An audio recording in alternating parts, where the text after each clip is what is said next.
Hello and welcome back to yet another exciting episode of the Movie Hoppers. And if you're interested in Movie Hopper shirts, go into the description. There's information.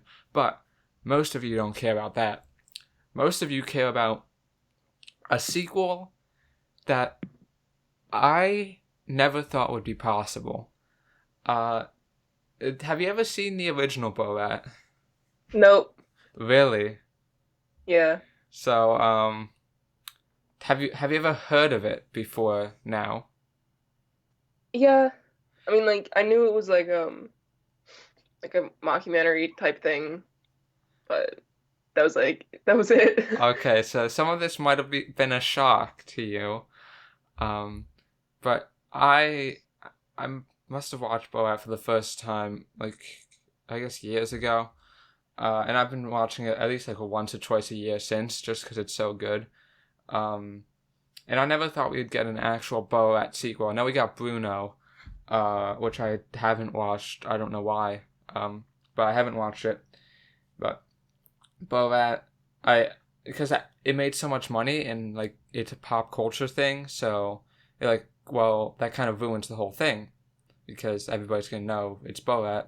But they ended up pulling it off anyway. And since you've never seen Borat before, I want you to start with your opening thought because I'm interested in what you think about this. Okay. So like it wasn't bad, but I mean, I don't know if I would watch it again because it was kind of uncomfortable. Oh yeah, yeah. I was starting out the review So, with the dreaded "it wasn't bad." yeah, but I mean, if you just like take a look at it from like a story standpoint, it's kind of good Hmm. because we do definitely get a lot of character development going on. So, I mean, that's actually like a good aspect for it. Interesting. Uh, yeah. Interesting. This one is just coming out of the gate. It's definitely more story heavy than the first one. In the first one, the amount of scripted segments I could like count on my fingers. This one, has a lot more, scripted parts, which I'm kind of iffy on that personally, but I'll get into that later. It, it's not as good as Borat One. I still claim that Borat One is just genius. It's genius. This one gets close. But there's a few things holding it back. Um, there are some segments in this that exceed anything done in Borat One by multiple. But just it blows everything that's been done in Borat One out of the water. Just, but that's only certain segments, and a lot of the time, you're getting a lot more scripted stuff, and you're getting a lot more kind of like lesser segments that kind of feel eh. I mean, they're not bad. They're not like YouTube level stuff. I mean, Sacha Baron Cohen is still above that, but I can't help but feel that this movie was a bit rushed. It's I just feel like there should have been. I know you like the character development and you like the scripted segments, but I kind of wish there were less of that. Um, because I liked the cringy parts. That's kind of the meat for me, and everything else is just like pulp and you know, kind of like filler. But so you said this movie is uncomfortable, and that is true. And we're not going to talk about our most uncomfortable moments yet because I feel like they're spoilers because a lot of the scripted stuff, I mean the non-scripted stuff, is near the end, which is going to make this very hard to talk about because that's kind of the meat and potatoes of this. But um, so you said that you like the character development, the characters in this movie. Yeah, like it mainly just like Borat and his daughter. Yeah, Yeah. I mean, yeah, that's kind of an interesting thing to say. Seeing again coming from Borat One, character wasn't exactly the most important thing. This movie, like I said before, it shifts focus it's definitely more story based, especially in the beginning.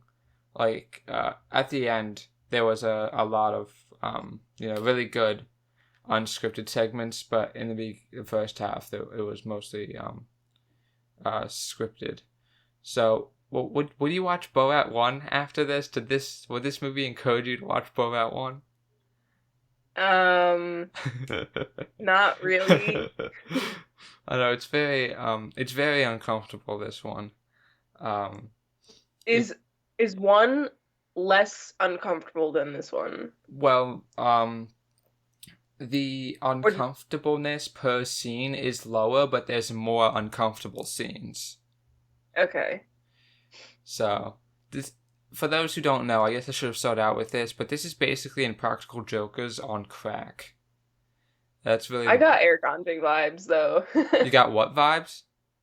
Like the Eric Andre show. Oh, yeah, I can't wait for the new episodes. Yeah, there's definitely a lot Yeah. of that. Um, yeah, it's definitely more Eric Andre than Impractical Jokers, I guess. But even that, Eric Andre is just doing mostly just some lighthearted goofs. This guy takes it to just such a level that I was laughing. One part almost made me cry. It's just, this guy is just fearless. He probably does not have a frontal lobe, honestly. This guy, I don't know how this guy can feel any emotion. Just, it, I, if you ever felt like even slightly anxious in your life, go into this very cautiously because you might have a panic attack just watching this movie. And I know that's like, that's a generic thing to say. This movie gives you a panic attack, but would you agree that this movie could give certain people panic attacks just watching it? I mean, yeah, I guess like from the secondhand embarrassment. Yeah, it's, I mean, just, I can't, I'm beating around the bush here because I keep saying this, but a lot of the goofs are in the second part, so I can't directly address them. And if I do, it's definitely a spoiler. But I guess we can talk about the story. Would you like to describe the story of Borat 2, since you seem to be at least slightly fond of it? Sure. Um, so he's about to be executed unless he can give a monkey to Mike Pence. Because he made a fool of Kazakhstan, so if he doesn't do that, he'll die. And then it just goes from there. It's definitely the plot is fitting for this kind of movie. It works. Again, I feel like it's a little too represented. A little too much screen time was given to the plot. Which I feel like that's why I feel like it was rushed. Because this honestly could have been like 45 minutes long. And it would have been the same, you would have gotten the same general idea. This, Sacha Baron Cohen, Borat, obviously wanted this to be out before Election Day to encourage people to vote, which, I don't know if I got that vibe from this, that this movie was meant to, I don't know if you can vote or not, but did this movie make you want to vote? I mean, I can't vote yet, so But if you, did this movie make you, sad that you can't vote? I mean, yeah. I mean, I'm Really? already kind of disappointed that I missed it by a week anyway. That sucks, yeah. Yeah, I was gonna vote anyway, so I guess I'm not very, I guess I'm not the target audience. I don't know if anybody who is like for Trump would watch this, and get the whole message, because I feel like it's definitely an anti Trump thing. They don't really mention Trump a lot, but it definitely doesn't seem like it's pro-Trump. Um, Yeah. and knowing the first one, I don't think the guy's very fond of him. But I think it falls into the usual trap of, well, it's an anti-Trump movie that people who don't like Trump are gonna watch and no one else. Because I feel, have you heard any news about this? Because this movie has kind of gotten into the news about a certain part. But Yeah. yeah, I'm not gonna spoil it yet, just in case. But I feel like that scene alone is gonna make people who like Trump just not watch it. But that's whatever. I just feel like this movie should have been delayed a few months to really get the full, more unscripted segments and shit, basically. Hmm. I don't even know when they started shooting because they got to coronavirus like 20 minutes in. So Yeah. maybe that's why there's not like a lot of meat on the bones here because without a lot of people. What? They had to stop. Well, I don't know. I don't even know if they stopped. I just think that Borat is all about like going into public places and goofing people. And if there's no people in these public places, you kind of have a dilemma. Yeah. And I think maybe that's why this movie is so had so much scripted shit. They kind of had to make up for it, and that's really a shame because what's here is for the most part, it's really, really good.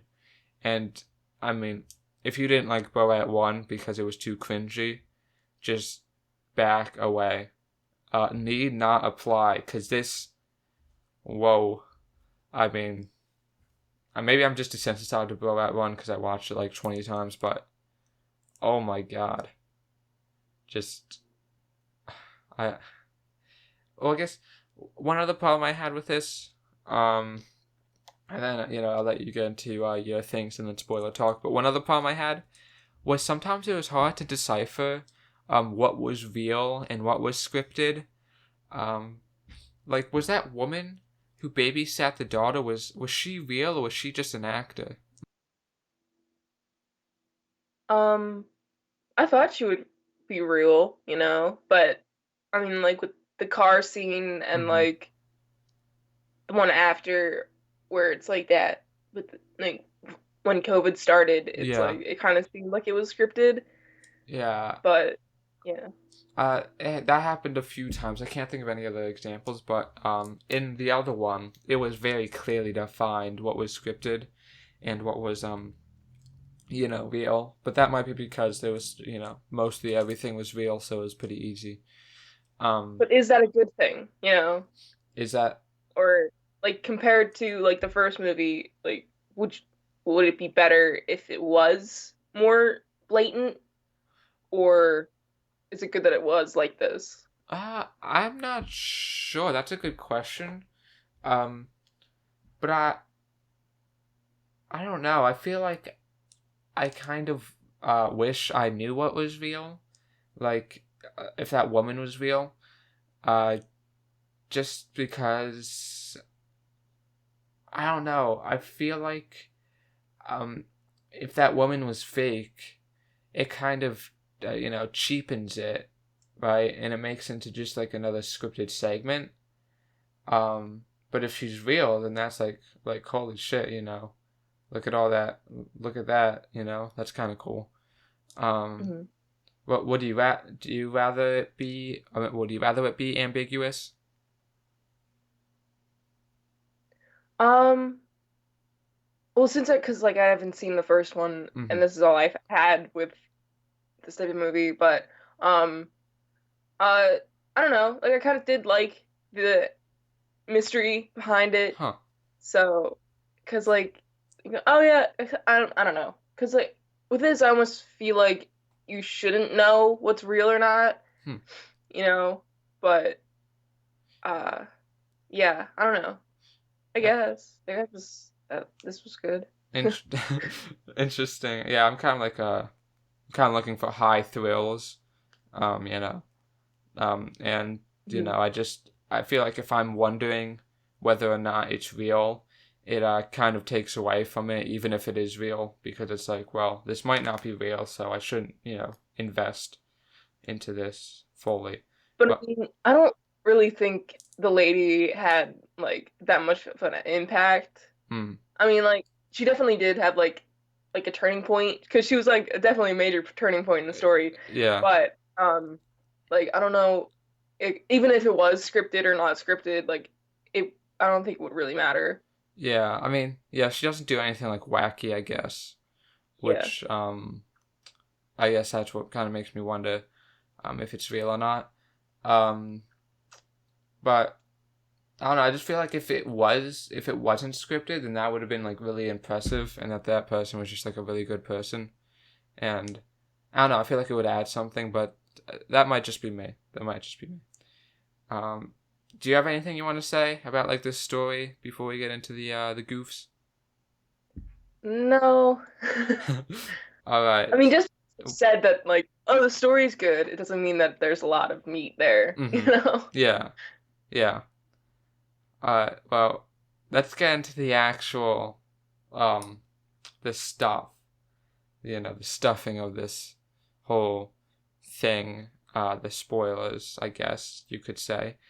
Um, in Borat 1, uh, the interesting thing about that is that Sacha Baron Cohen got people to say racist things and like say horrible, horrible things, um, just by kind of finessing them, by kind of like making their true character come out, like making them comfortable, and then saying and then dropping the question, and then they would say something racist or something horrible.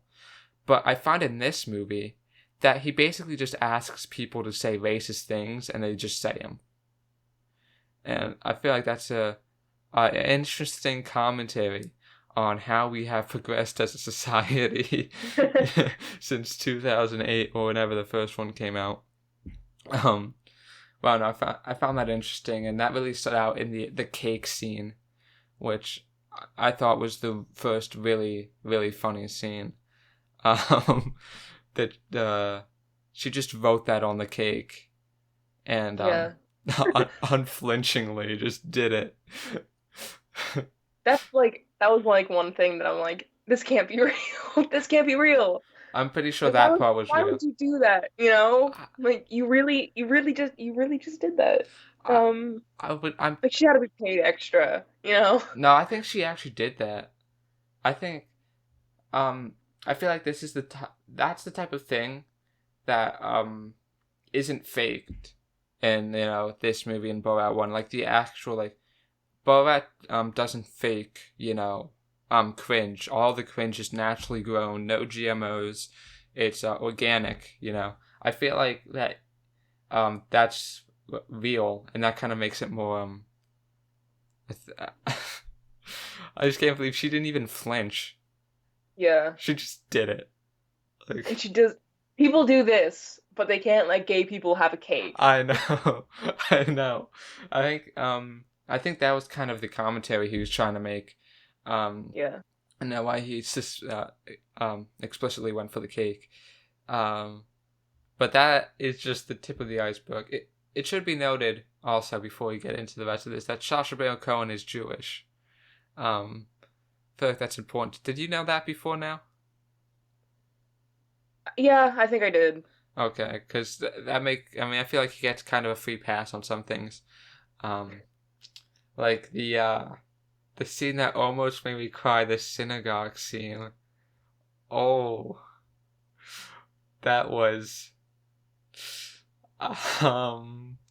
So he goes into a synagogue, like wearing a costume that is like like a Jewish stereotype thing with a big nose and shit. And the people in the synagogue, they're just so nice to him, and it's fucking awful. And oh my god. And just that moment when the woman says, I saw, oh my god, I can't even say it. I can't even say it. That was. Do you think that's the cringiest part of the movie, or do you think it's later on? No, I think that part was like pretty sweet. I mean, Yeah. like, yeah, he's dressed weird for like the whole thing, but like you kind of just ignore that and just focus on what she's saying. Yeah, the lady is it's sweet, but that's kind of what made it very cringy for me. Um, Yeah, but yeah, she's dead. Um, yeah, yeah. unfortunately. Uh, It's like, but you were like the best part in the movie, and then you die. apparently though, I read this on I don't know on something, but apparently during that scene, Sacha Baron Cohen, like for the first time ever, like this guy's passed out and he woke up in character. You know, this guy actually broke character and told her like that this was all a joke because he felt so bad. Because it's like like it's just it's definitely in an yeah Yeah. I'm like, how do these people not see the cameras? well no they what happens at least what they did with the first one is that they see the cameras, right? But they like go in beforehand and it's like, oh, we're making a small documentary about an immigrant's experience in America. Here's $10,000. Can we use your face? And they're under the impression that, oh, it's just like a fucking a little tiny documentary that nobody's ever gonna see, so it doesn't matter. I can just say what I want, I can just do what I want, doesn't matter. They're probably not even gonna use this footage anyway. Um, and then people, that's basically how they do it. They just say it's like some kind Okay. of small documentary.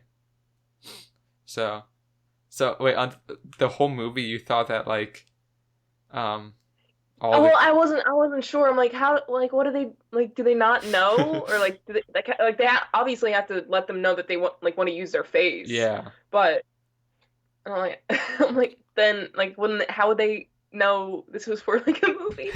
And like, I don't know. I don't know. I was kind of confused for like the whole thing, but like that was kind of like not really an important aspect. yeah, just they just basically tell them it's a documentary, and Okay. honestly, this kind of blurs the lines for me between a mockumentary and a documentary because like, it's a mockumentary, but at the same time, it's like a lot of it is real, and Hmm. like all of the people, the people's reactions are real and stuff. So, I mean, would it technically be like a I, I don't know. I mean, I know you called it a mockumentary before, and I think that's technically the genre it's in, but it's kind of a documentary in a way too. Uh, Yeah. I don't know, but anyway, how about that valley? The valley scene. That was Um, also crazy. Did you see the one part? The one shot for like 2 seconds to the left of the screen. You saw the guy, doing the hand thing. Uh, was the Hitler salute? I didn't notice. Oh man, I did. Oh, that's it's. Gotta love it. Oh my god, just the things that this guy makes people say and makes people do. Just like the true character just comes out. You know, I don't know. That's crazy. It's crazy to me. But the most I think controversial, the biggest part, this movie's claim to fame is the wait fuck what's his name, the guy Rudy um Giuliani. Rudy Giuliani scene. And I think originally they wanted to get a meeting with Mike Pence. I think that like title, how they changed the title like a million times. I think that Mhm. wasn't even really a joke. I think they actually wanted Mike Pence at first, and they're like, oh, whatever, Rudy Giuliani, who cares? Mhm. It's Rudy Giuliani. He's close enough. But that's still kind of impressive and blows everything from Borat one out of the water. Uh, so I guess the question here that everyone's asking is, was Rudy Giuliani tucking in his pants, or was Rudy Giuliani touching himself? Yeah. I mean, honestly, he probably do the latter, you know? Oh, Yeah. interesting. Oh, It's like in the situation, if you're taking a look at it, he was like, why would they do that? You know? Like why would they go to a room yeah, and like closed off and like not do anything, about it? It's not like yeah, being professional, almost like quote unquote professional. But like he was like all for just like going into that yeah. room by himself with the girl and like what? And what? What are you gonna do? You know what I mean? You gotta check wires? Sure. You would do that right there in the room, in the front of the room. yeah, Where that. all the cameras are, you would do it, just do it right there. You don't Yeah, go in a separate room and like do everything. It's like, okay. yeah. I think the whole going into the bedroom thing is the most damning part of it. Um, Yeah. because I mean, without that, I'd say, oh, he's just talking his shit, but yeah, I have a feeling that he was actually, going in for the kill, which I mean, just wow, like that blows anything for Boat one out of the water, in my opinion. The fact that they got like this public figure to like basically almost like fucking assault this, woman, and they got it on Yeah. camera, and then fucking Borat shows up. Like, what fucking timeline do we live in? Like, whoa, oh my, did you There see? was honestly a lot of pedophilia in this movie. Yeah, there was. Uh, the ballroom scene, uh, was an interesting thing to do. The actress isn't 15. She can't be. She looks like she's fucking 20. Right. They play it off as she was a 15-year-old though, which makes some scenes kind of morally ambiguous. Um, that's the second time I said ambiguous. I like big words. It makes me feel smart, but that's besides the point. Um, the scene, the ballroom scene. Obviously there's a lot of shitty people in there who, evaluated the price, of this poor woman, and like said horrible sexist things. Um, but the scene where they're actually dancing, and you get to see the yeah, I think you know what I'm talking about. Yeah. Um, I mean, I don't know. I guess it's at least it's not like cuties, where they're actually children. So Borat one has that, but I can see why a lot of people would not be very comfortable with that scene, and the scene where she touched herself in the bathroom.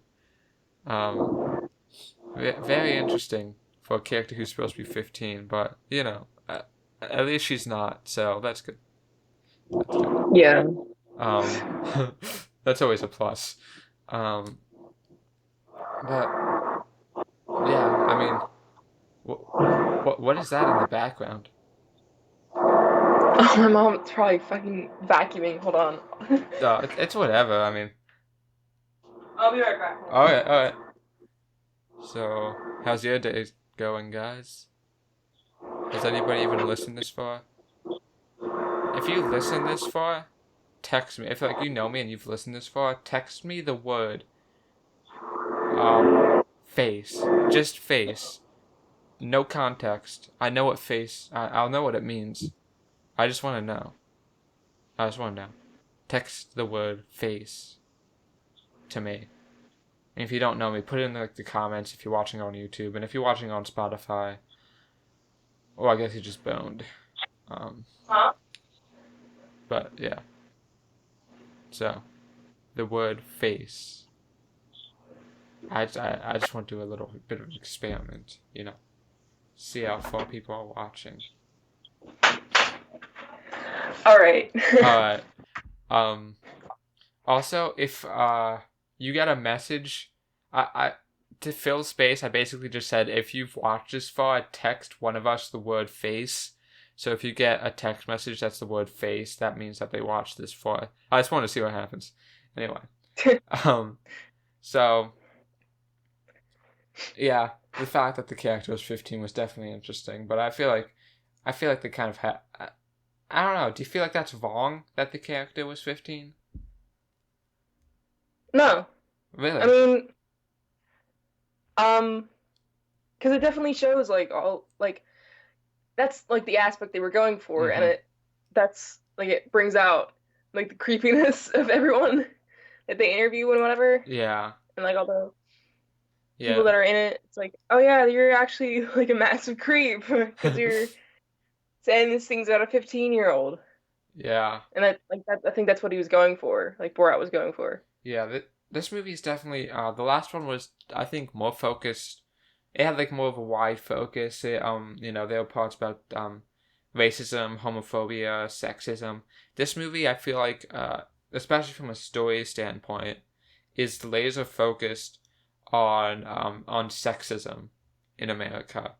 Um, and I think that kind of makes sense, seeing as all the controversies, all these like Hollywood people coming out as rapists and all these freaking Epstein and shit. It Mhm. makes sense. Uh, but yeah, this movie's definitely more about sexism than any other social problem. Um, which I get it gives it more focus than the last one, which I think was interesting. It's not good. It's not bad. It's just a different take, which makes sense because this is a different movie. So yeah, I'm fine with it. Um, they definitely hit hard. So um, did you see Rudy Giuliani himself tweeted about this movie? No. He like tried to defend himself. It was before the movie even came out. Like he was just like, "Oh, I heard in the news that they showed this. That's a lie." That's basically all he said. And then he talked about uh Joe Biden's hard drive from hell or something. Um, but whatever. That guy's kind of weird. And then Borat's Twitter, he posted a video in support of Rudy Giuliani, and it's kind of funny. I would recommend you watch it. But yeah, this kind of seems like I know I said that I wish it kind of spent a couple more months in the oven, but I feel like if Biden gets elected president, everything in this movie is gonna be totally, um, dated. I So mean, who knows? You yeah, know, who yeah. knows? Who knows? Who knows what will happen? I didn't say Biden will become president. We saw what happened last time. When we Yeah, say things like because that. like these people are still gonna be like in their job Yeah, positions even if Biden is elected. yeah, yeah. Um, but I feel like the first Borat is timeless. It just what it says about society. Sadly, it's timeless. Everything in Borat One holds true today. I don't know if in 15 years or 10 years everything that I don't think this movie will be as timeless. Um, Yeah. it's definitely kind of a product of its time. I guess my main problem with this movie is that it kind of feels a little less significant than the first one, which you're a first time viewer, so you might have not picked up on that because you didn't have any reference point. But for me, um, it definitely doesn't. It just feels less significant to me. I don't know how else to say it. You know, I guess that's kind of my major thesis, what I've been building to this whole episode. Mhm.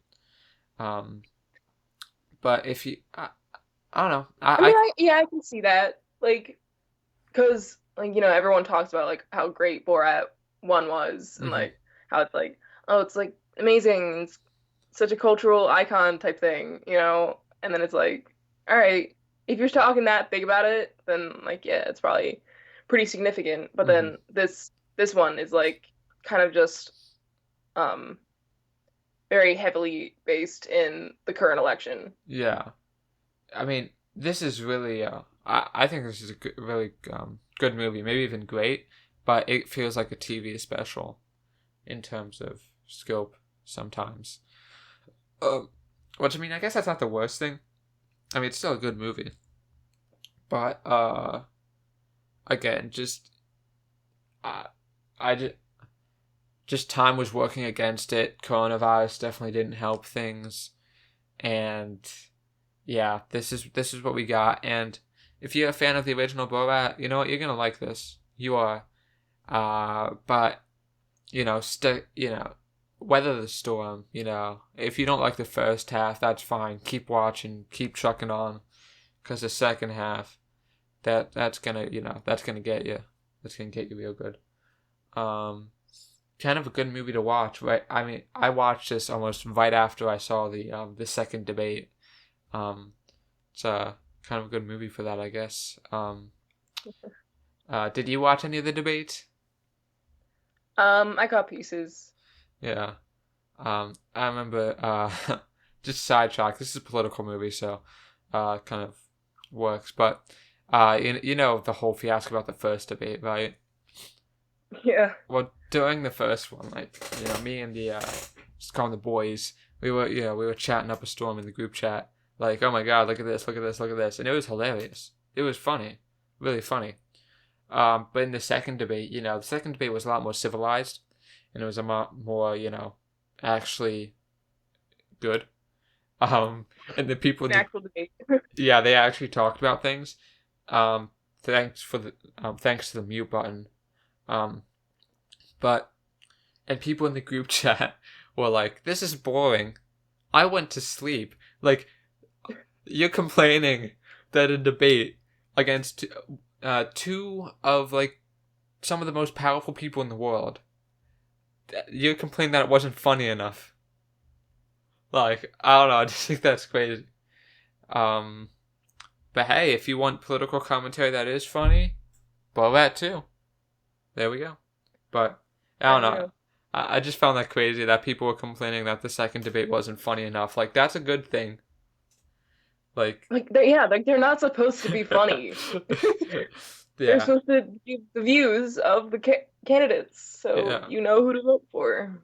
yeah. I mean, honestly, the last debate was probably the best debate since like 2012, since before Donald Trump entered the picture. Yeah. Um, and they're like, "This is boring." Like, all right, well, that's a good thing. Like, I don't know. I just found that funny. Not naming names, obviously. But yeah. So, you have anything else to say, or you want to get into the spoilers? I mean, no, fuck the number rating. Um, I don't think so. I mean, other than like it's a wacky movie. Very Yeah, wacky. yeah. All right. I guess I'll go first. I know I said a lot of negative things about this movie, and it's definitely more bad than good. But the things that are good, it you know, quality versus quantity. The things that are good are just so good. And if you liked Boat 1, I can't recommend this enough. It doesn't live up to it, and it's sad because it kind of almost gets close, which is like insane. But this movie does feel rushed. It's gonna be outdated. Um, you know, in like 5 to 10 years, which is a shame. Kind of makes the whole movie feel disposable. Uh, but for what it is, at this time, this is really good. I think it's even great, despite all of its flaws, which there are a lot. But it's like what I said with the Impractical Jokers movie. I think I gave that a pretty high rating. That has a lot of flaws, but as just the good outweighs the negative, even though there's less of it. So I'm gonna give it a fuck it. I'm going in on an 8.5. Wow. Boat would probably be like a 9.5. So this is a peg below, but I mean, it's still. I mean, I think, despite the fact that this it preaches to the choir a lot, I think its views on sexism is definitely very interesting, and I felt it feels very informative. And the only problem is that there just isn't enough. There just isn't enough, and honestly, that's a compliment. So Mm. yeah, you go. Give it a rating. All right. So since I was like I didn't know anything about this, kind of went in blind. Like it wasn't bad. It Mm-hmm. wasn't bad. Definitely uncomfortable in a lot of parts, but other than that, it's like you expect that. Yeah, yeah. Um, but yeah, it wasn't bad. So I guess I'll give it like a I don't know 7. Hmm. Yeah, 7. Seven's good. All right, that's good. Um, Yeah.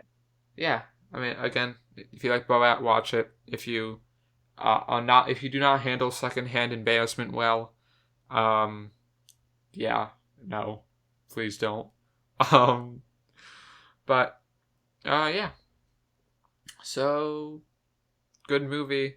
Uh, one of the best of 2020 for me. Another one added to the list. Uh, Wow.